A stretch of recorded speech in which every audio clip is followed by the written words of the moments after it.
Welcome to the CCN podcast, where we discuss the latest trends, companies, and people shaping the cryptocurrency space. I'm your host, Jake Sylvester.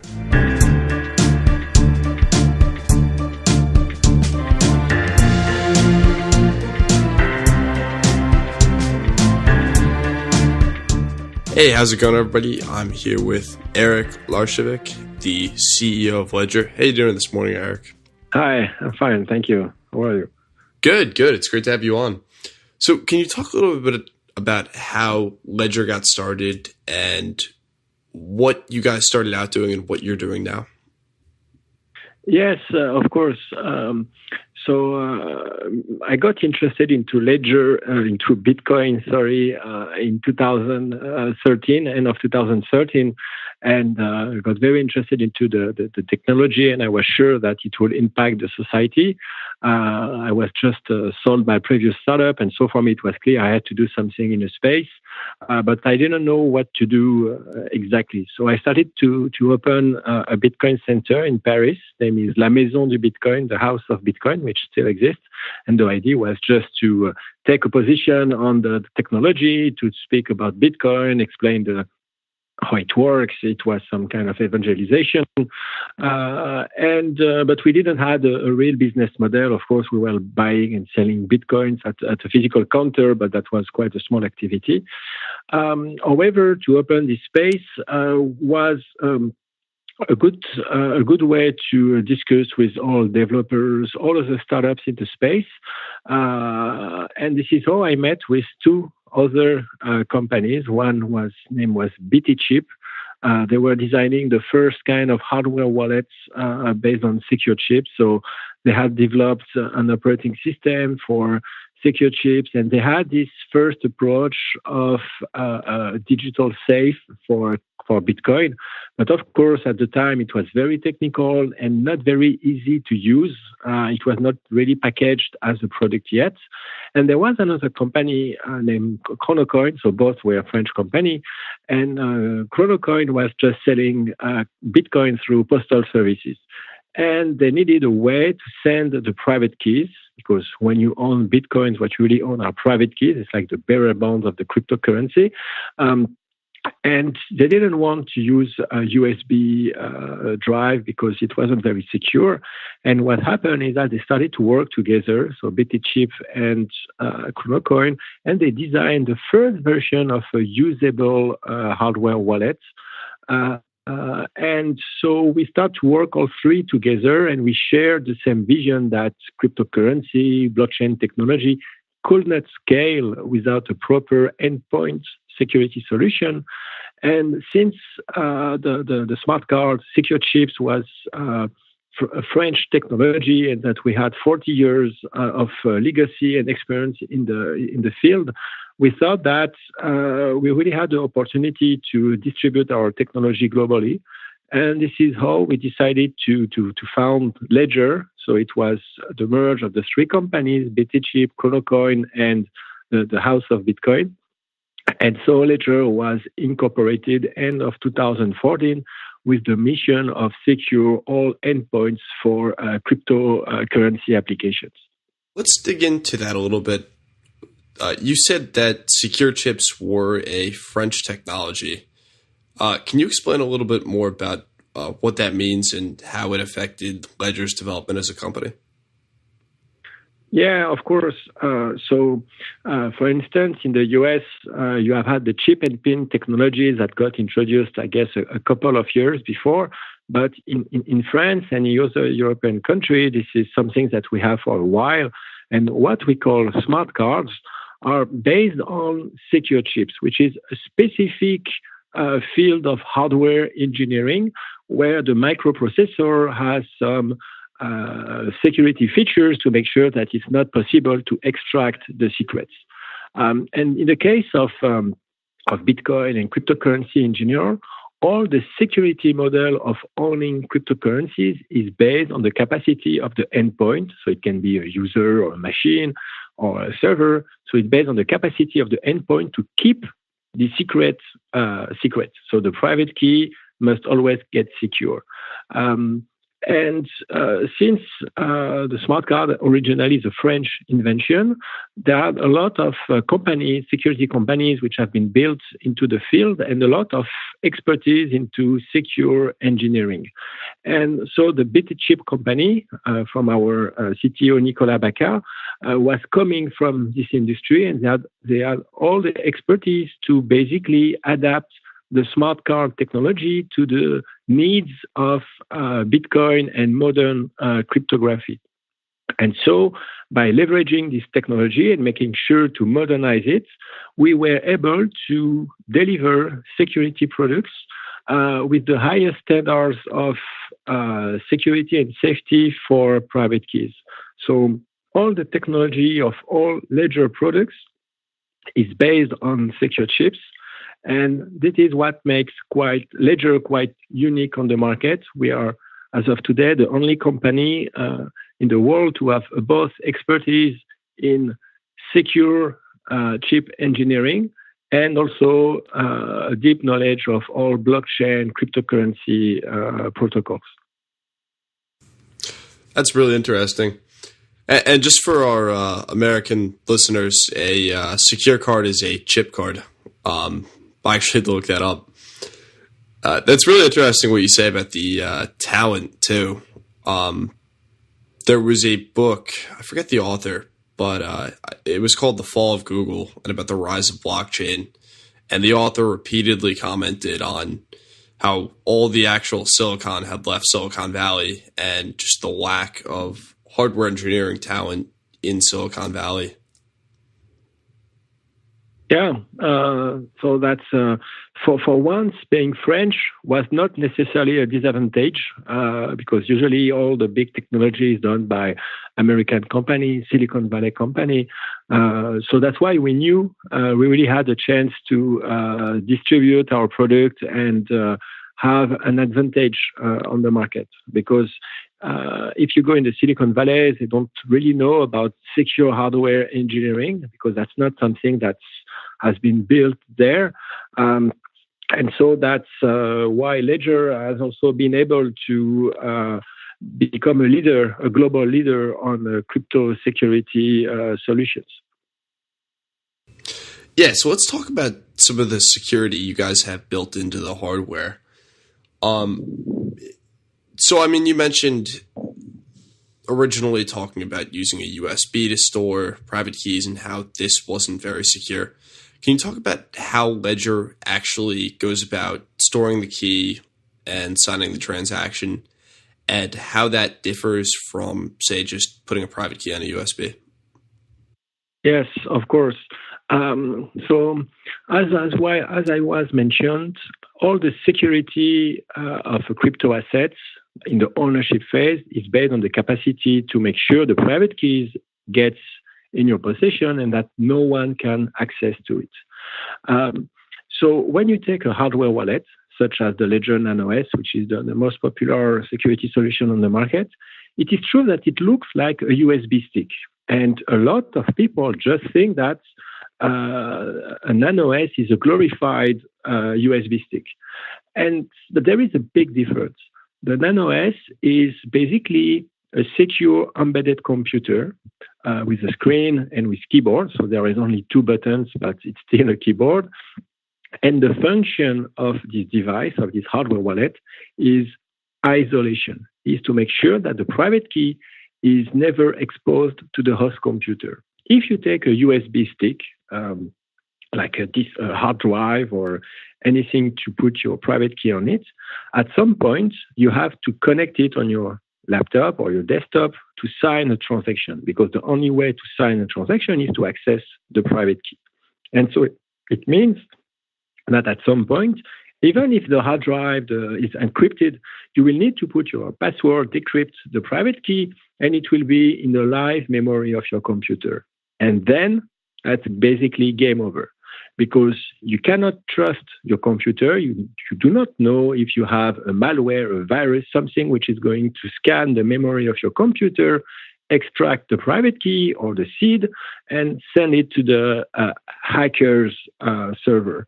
So the only way to make sure that you cannot get hacked or that no one can steal your cryptocurrencies is to have your private keys in what we call cold storage. Cold storage means that your private keys are not hot, and hot means online. So it has nothing to do with temperature. It's the fact that your private key is never accessible through a computer, never accessible through internet, etc. And so the purpose of the hardware wallet is to make sure that even though the hardware wallet is connected to the computer through a USB cable, it is not possible, whatever happens, to enter the secure chip of the hardware wallet from the computer and to extract the private keys. It's really some kind of very secure gate that provide isolations. And when you want to sign a transaction, so you are on your computer, you have a software wallet, which is the interface. It can be the Ledger Live, for instance. And then you can see your balance, you can see your transactions, and you want to make a payment. So you put the destination address, you select the account, and you say you want to send 1 Bitcoin to this address. And the computer, through the USB cable, is going to ask the hardware wallet, the NanoS, to sign the transaction with the parameters that you are asking.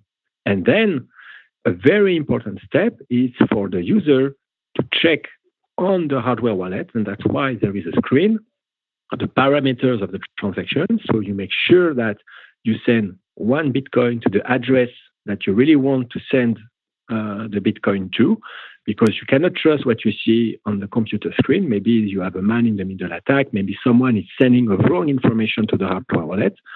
So on the secure screen of the hardware wallet, which is connected to the secure chip, you verify the parameters of the transaction. Then you press a button to validate. This is what we call a proof of presence, to make sure that the user has verified with his own eye the transaction parameters. Then, after the validation, the transaction is built, is signed by the hardware wallet, so by the secure computer, and only the result of the signature, only the signature is sent back to the computer. And the signature cannot be changed. And so it's perfectly fine to have it on your computer, and then it goes over the internet through the blockchain nodes, get mined, etc. So basically speaking, again, everything is about isolation. And when you have cold storage, a private key that is never online, thanks to the hardware wallet, you can still connect it to the computer and keep it cold.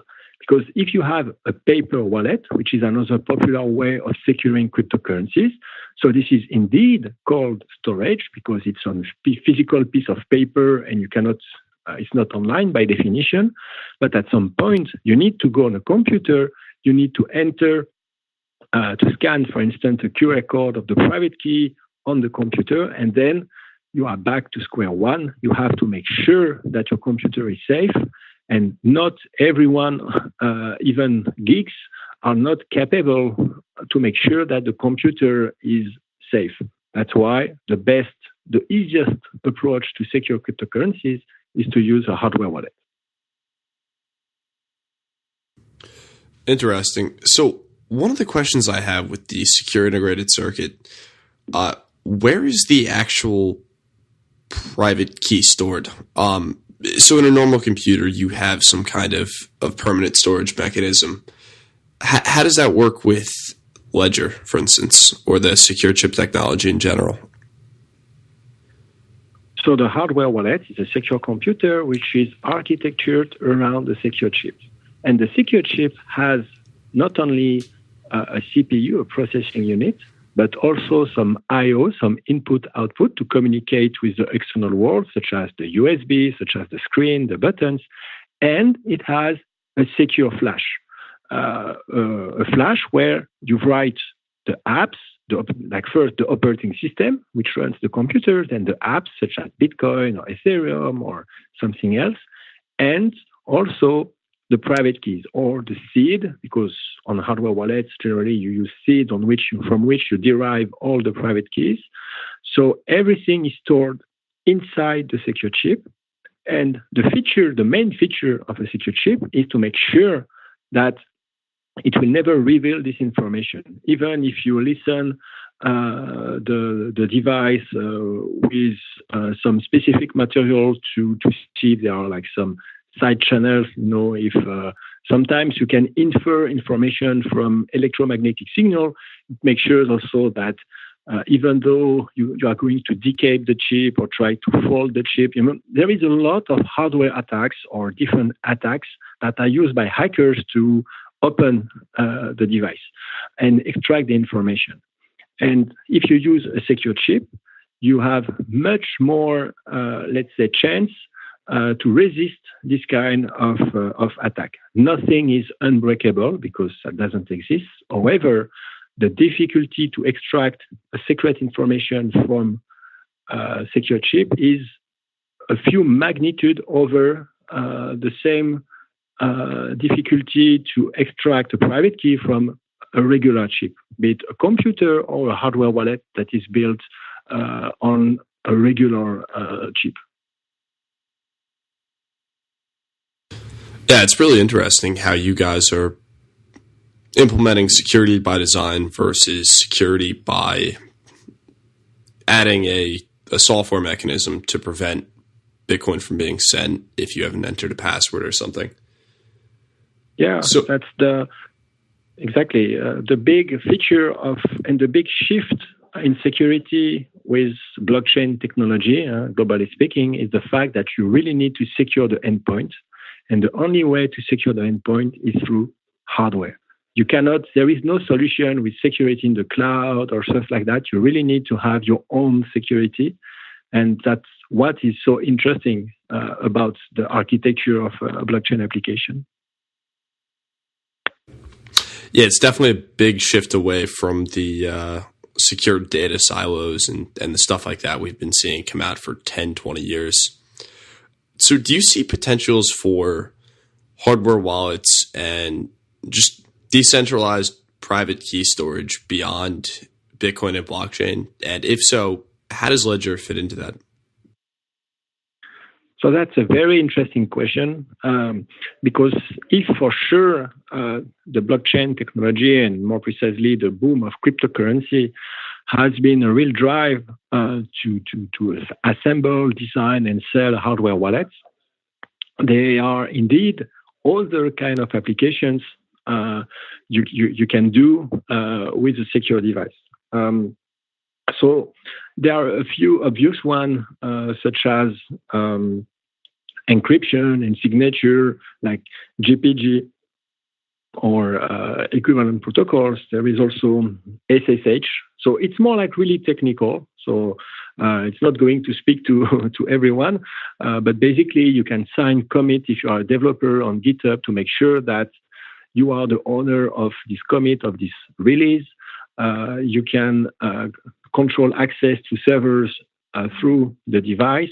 You can also control access to some PCs. For instance, if you have a Windows with Hello, you can unlock your computer thanks to the hardware wallets.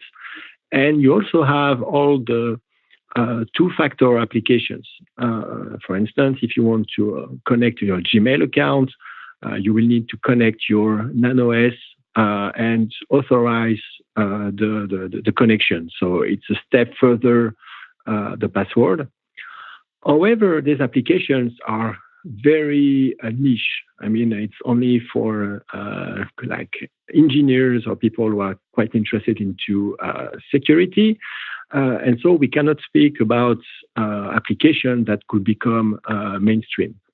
However, in the future, we believe that the general user will be more and more, we will have more and more ownership of its own data. And in the same way that with cryptocurrencies, you get ownership of your assets, at some point you will also be able to own your data and control what you do with the data.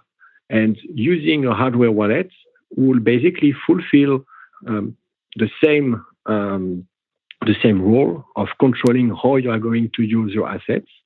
And we think that Ledger could play a role into this change of the way that data is managed, even though we are not sure how long it could take, because if everyone today understood that giving your data to Facebook, to Google is in somehow bad because you lose control, everyone is still doing it. There is a big acceptance to just give your data and you are fine with it. So it may take a lot of time to see this kind of change. And lastly, we at Ledger, we also use our technology, our endpoint security technology, for the purpose of tokenization. Tokenization is the concept to attach physical assets to a token that can be emitted on the blockchain, such as ERC20 tokens. And we have an interesting use case in the energy market where we manage tokenized proof of origin for renewable energy. When you have renewable energy, it has value because you have these certificates of origin that you can trade on different markets. And we have designed what is called a hardware oracle, some kind of attestator that is derived from the hardware wallet. It's basically the same design from the hardware wallet, but which is retrofitted into an electric meter. And so when the grid, when you inject electricity from your windmill into the grid, it's going to attest the energy that has been sent to the grid, and it will forge some tokens which are associated to this energy. So it's a way to generate tokens attached to certificates of origins, which can then be traded on different markets. And so it's to illustrate the fact that endpoint security can also be used for tokenization, to attach physical assets to the blockchain. And at Ledger, we believe that these kind of use cases are going to be quite interesting in the next years. And so we are also exploring a lot of these technological innovations. Yeah, it's a really interesting and, to me, novel way of thinking about endpoint security. So if you go to, like, let's say RSA, and you say, hey, I want to see booths that do something with endpoint security, they're going to take you to Carbon Black, McAfee, WebRoot, all the kind of traditional antivirus type plays that are now calling themselves endpoint protection. The idea of now having endpoint protection as something embedded in the hardware is kind of a new concept to me, outside of this very limited digital signature space. Do you see this expanding at all to PGP and email? And I know you mentioned it being used for logging to computers, but beyond that, do you see it being used in mass market? So it is true that it is quite novel. And initially, when we started with Ledger, most of the technological venture capitalists didn't believe at all into the model because no one could really envision that you will need an additional hardware device. You would say, we are now into the cloud era. Why would you need a hardware device, a physical device? And of course, it was needed because you need real endpoint protection, and for all the reasons that we mentioned before, you cannot do another way. Now you have a lot of applications where you require signature. You can think about DocuSign or others. And right now, everything is managed through, let's say, basic server security with login, password. But we can think that if at some point the value of the signature is going to be much higher, we will need additional security, and endpoint security will be a must. However, to have mass adoption, usage of additional hardware device is quite difficult. I think crypto enthusiasts, crypto owners are ready to have one because they understand security is critical and they don't want to take any risk. And so they accept the fact to have a device. And also from a psychological point of view, having a device in your hand gives you a sense of ownership, and it helps, drive you into the world of cryptocurrencies. But for signature or email or PGP or something else, we will need to go one step further into the hardware, the embedded hardware security. And what I mean by that is, if you look at your Android phone, Samsung phone, for instance, you have inside what we call a secure enclave, which basically is some kind of secure chip, a secure element, but with less hardware security, but nonetheless, an approach where even though your Android operating system would get completely compromised, you couldn't access the secure enclave. It's like a computer within a computer. And it is perfectly possible to do a hardware wallet in this secure enclave. We have some prototypes that have been running for years. And so when the secure enclave technology will really be mature, because right now there is a lot of fragmentation and it's not ready to scale, but it will be in the next years, then I think we are going to see much more mainstream endpoint security solutions, and companies like DocuSign or others that require strong authentication are going to leverage this kind of technology to have a much higher level of security.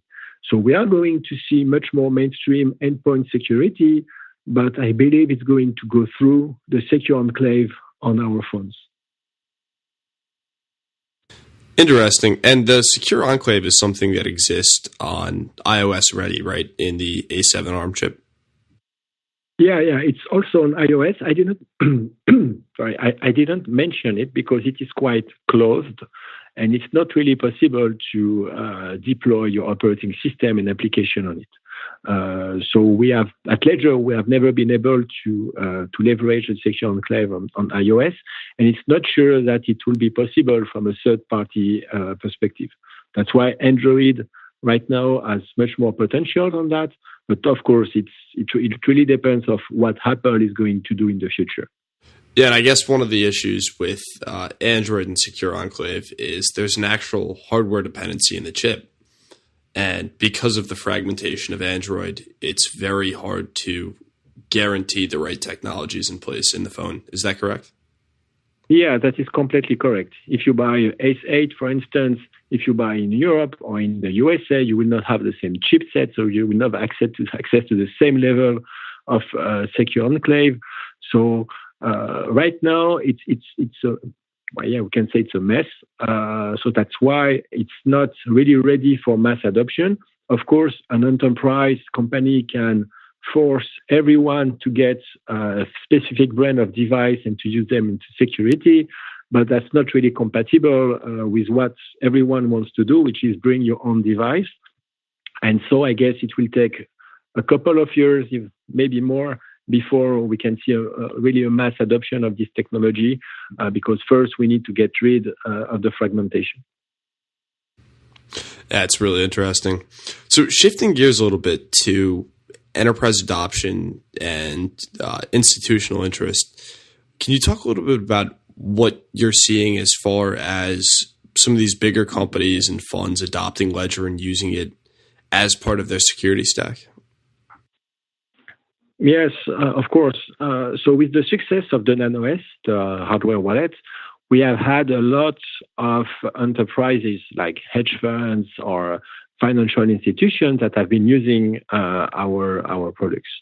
However, by discussing with this kind of customers, we quickly understood that the security value proposition of the NanoS was not enough.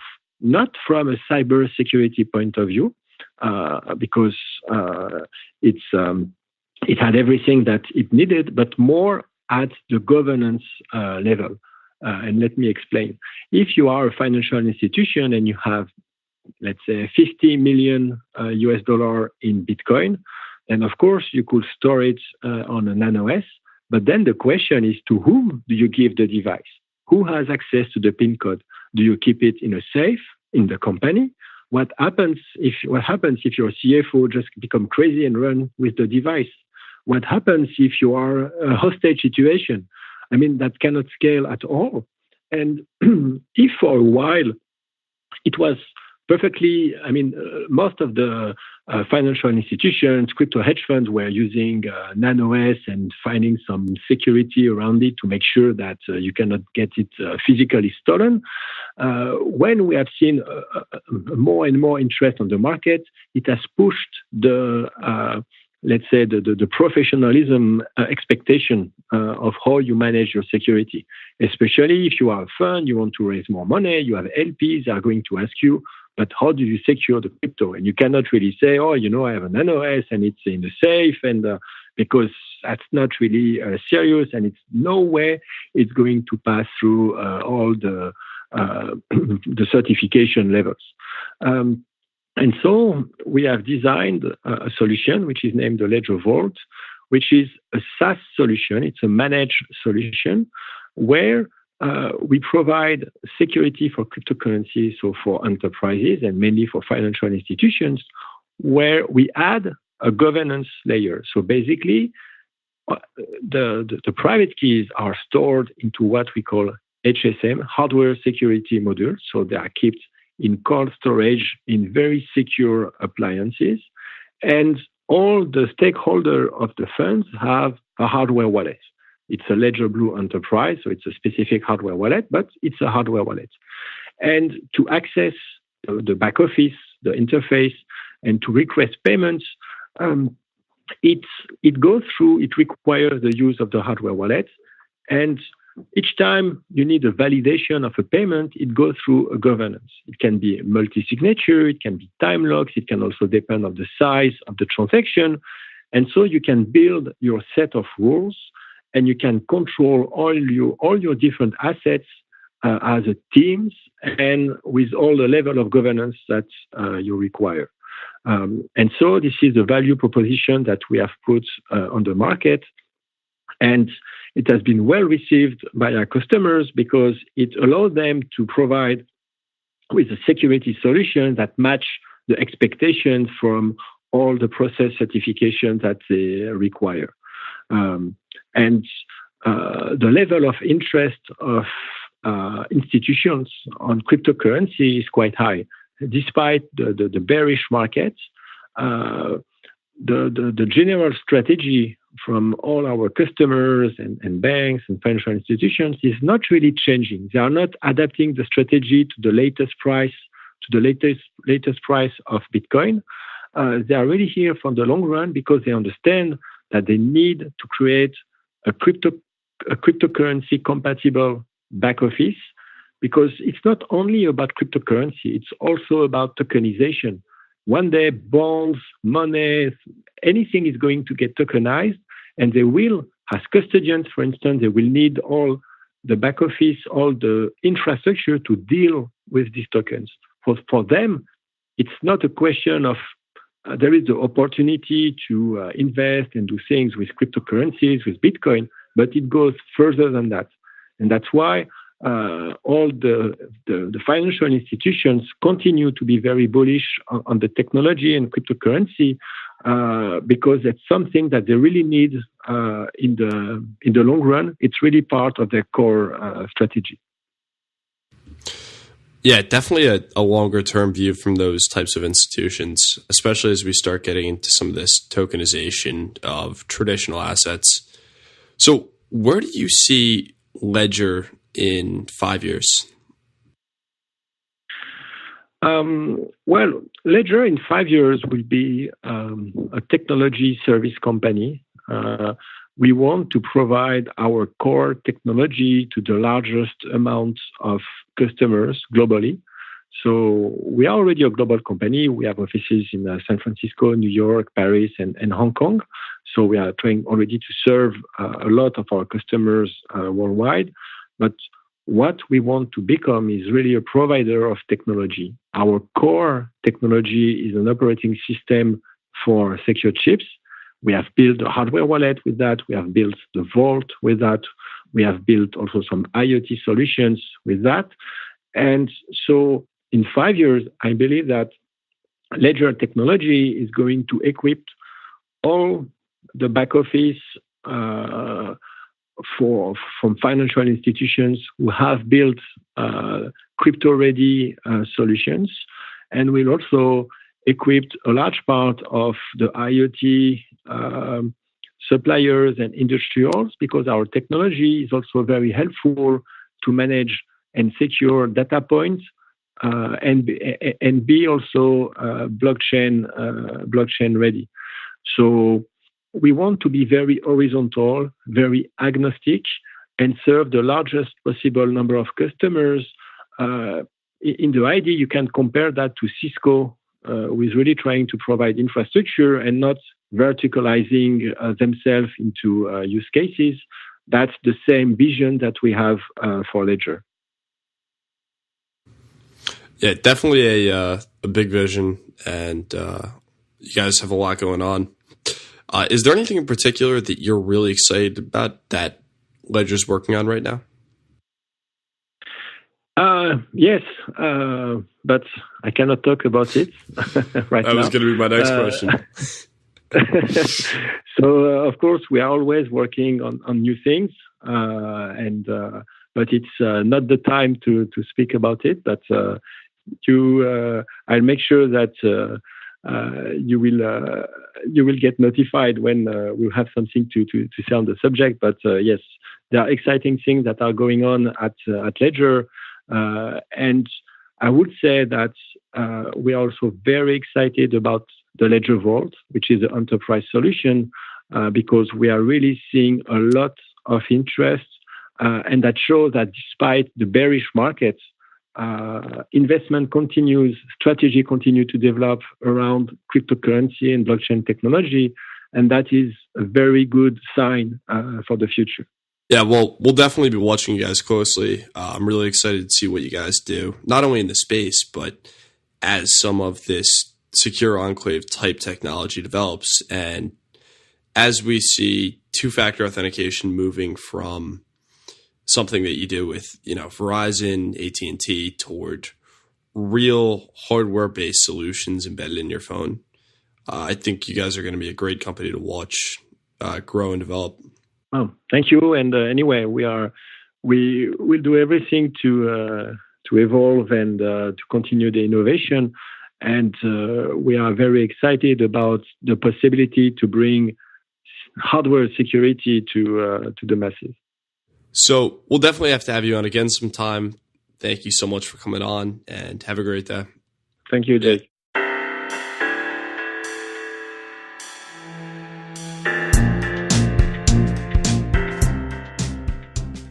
The views and opinions expressed on this show are only those of its hosts and guests, and sometimes of no one at all. The CCN podcast was produced by Rockwood Audio and hosted by ccn.com. To find out more about CCN and the podcast, check us out at ccn.com. You can also follow us on Twitter at CryptoCoinsNews. If you enjoyed the show, please be sure to rate and subscribe.